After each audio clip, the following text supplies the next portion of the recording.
Every contest has its beginning and its end. A very warm welcome to my show today, where we discuss the end of a very major political contest in our country between Team Tanga Tanga and Team Kieleweke. Yes, you heard me correctly.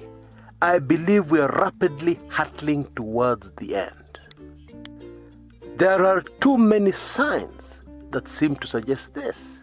Of course, not everybody is seeing it like this, which is okay, because we all have different points of view. But in my view, I'm sure this movie is about to end, very close to the end. And of course, the end is going to show us the winner and the loser. And then it will be time to analyze why the winner won and why the loser lost.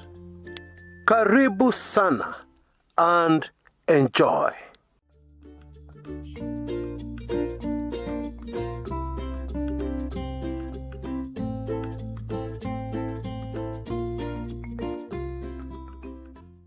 Every political movement, every political cause reaches a moment when it is in deep crisis. And depending on how that crisis is handled, the political movement could move to higher levels of operation, or it could collapse completely and forever. One part of our political divide in the country called Kenya has reached that critical point. It is also true that sometimes that point of crisis comes, and it takes a long time for that setup to realize that actually they've entered a crisis. And they only realize it when it is too late to do anything about it. That is also true. So, which side of the political divide is in crisis or has entered a very serious crisis? Which one? The handshake principles have been busy. President Uhuru Kenyatta hosted over 550 MCAs at the Sagana State Lodge to have an honest discussion on the future of the House of Mumbi and the House of Mumbi counties. And it was very clear that the president was having this discussion as a way of convincing the Mount Kenya and House of Mumbi counties to vote for the BBI, Building Bridges Initiative Act, which is now before county assemblies countrywide. Raila Odinga has been very busy in Turkana, where his major problem was the governor of that county, Josephat Nanok, who is in Team Tanga Tanga these days and very much against the BBI, which Raila Odinga is promoting very aggressively and was trying to promote very aggressively in that county. And in my view, Governor Nanok made a political mistake by trying to use the opportunity to promote what Team Tanga Tanga believes. Wise political minds will tell you that when you host somebody in your county, it's the same as hosting somebody in your home. This is not the opportunity to criticize your visitor, and to discuss everything with your visitor that you do not agree with. No African community does that. But Governor Nanok did it. And don't get me wrong, when somebody visits your house, you don't have to start agreeing with them. Of course, you're opposed to them. There are things you don't agree with. But you welcome them to your home. Make them feel comfortable. And you discuss things of mutual benefit. Your differences will have to wait for another opportunity to discuss. That's how it goes. Anyway, the truth is, it is very difficult to tell how effective Raila Odinga's tour of Turkana was. We will know when that county assembly votes on whether to accept or reject the BBI. And from the way members of the county assembly are talking at Sagana, it is easy to be persuaded that they'll all vote for the BBI. But then again, we cannot make a ruling on that.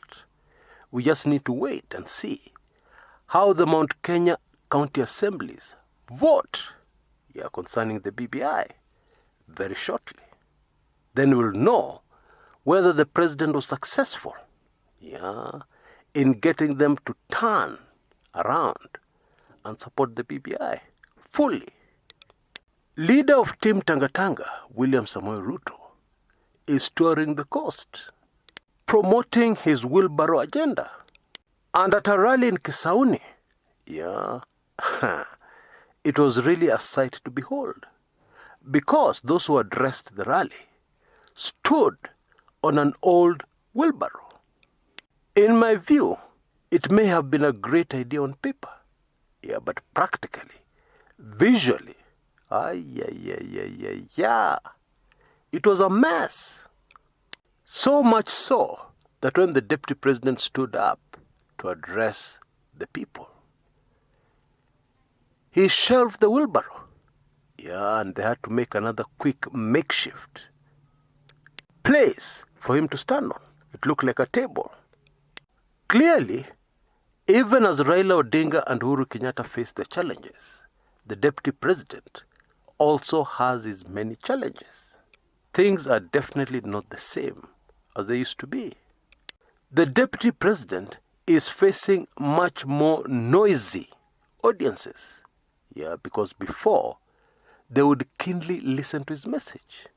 He's now having a problem getting his audience to pay attention and to be quiet.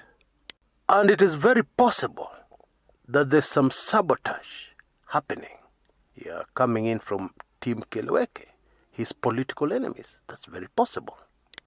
You see, what was happening before for the deputy president was not competitive politics. Because he was addressing meetings countrywide, campaigning countrywide, while his opponents were not campaigning. But this is politics. And when you get into a competitive situation, your opponents are bound to try to frustrate your meetings, as you too frustrate theirs. That's normal in Kenyan politics. In a nutshell, to a keen observer, the fire that was there before in Deputy President William Samoei Ruto's meetings has vanished, is no longer there. And so the question we must ask is why? I think it has a lot to do with the fact that the other side has now gotten into the game. And now we have a competitive situation as opposed to what we had before. What that means is that the other side are also selling the ideas to the people. And some of the people are getting convinced. At the coast, we're talking about Governor Ali Hassan Joho, who has been very aggressively promoting the BBI over the last 3 weeks or so across the entire coast region. And so when you come to the same place where your opponent has already been convincing people, obviously the reception will not be what it was before, when there was no competition. Something of great interest from Kisauni was the fact that the deputy president mentioned a number of MCAs, members of county assemblies. It seems that the emphasis now, politically, has shifted in a major way to MCAs as opposed to members of parliament, senators, and governors, which should not surprise anybody.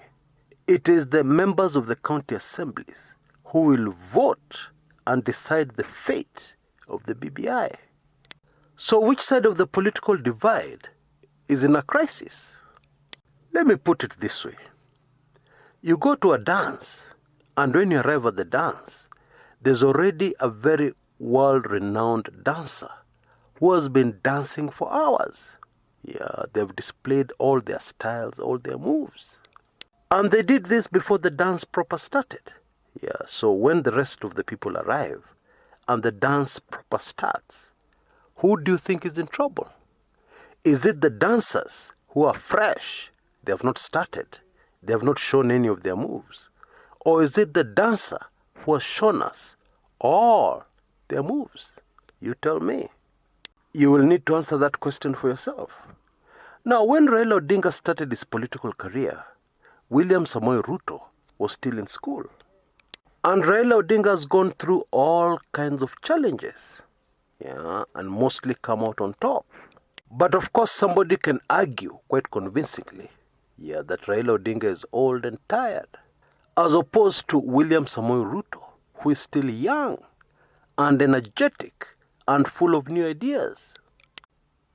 Yes, granted, you can argue like that. Although many keen observers will be able to tell you that so far we have not seen many new ideas, many new, fresh, modern ideas from William Samoei Ruto. Because what appears to be happening is that Ruto is using old KANU, especially Youth for KANU 92, political tactics. And I can tell you in those days, because I was there, money was very effective politically with the masses in Kenya. That is no longer quite true. Because the people of Kenya are not as naive as they were during the KANU days. But maybe the deputy president has left his best political tricks and moves for the end, and is due to unleash them shortly. We'll just have to wait and see. Although he will need to act fast. Because as I said in a previous video, Team Tanga Tanga may still be swimming, but they're swimming in the confines of the fisherman's net. They are trapped already. And he has to do something very quickly, very drastically, to get out of this situation, politically. And to make things even more difficult for Team Tanga Tanga, their opponents are not amateurs in politics. They are not new to politics. They are old, experienced hands. And they also have the best political advisors you can think of this side of the world. Folks, this political contest has reached its most fascinating and exciting part. Exciting for those of us who are neutral, who are not emotionally invested in any of the sides in the political divide. And so, all we can say is, may the best side win. May the most politically skilled side win. If you have enjoyed this video, please remember to give me a like. Until next time, this is Chris Kumekucha.